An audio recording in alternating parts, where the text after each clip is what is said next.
Betul ke puasa boleh bantu tingkatkan kualiti sperma? Jom kita bongkar rahsianya. Kajian menunjukkan bahawa berpuasa dapat meningkatkan fungsi organ pembiakan lelaki. Ini termasuk peningkatan hormon testosteron yang penting untuk kesihatan reproduktif.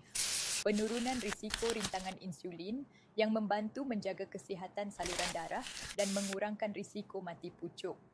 Pengurangan keradangan dan peningkatan kesihatan kardiovaskular yang menyokong fungsi seksual yang sihat.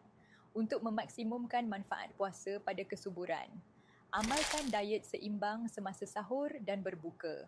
Lakukan senaman ringan untuk menjaga kesihatan fizikal. Pastikan hidrasi mencukupi dengan minum air yang cukup antara waktu berbuka dan sahur. Jangan lepaskan peluang untuk meningkatkan kualiti sperma anda semasa Ramadan ini. Dapatkan FRT hari ini dan rasai perubahannya.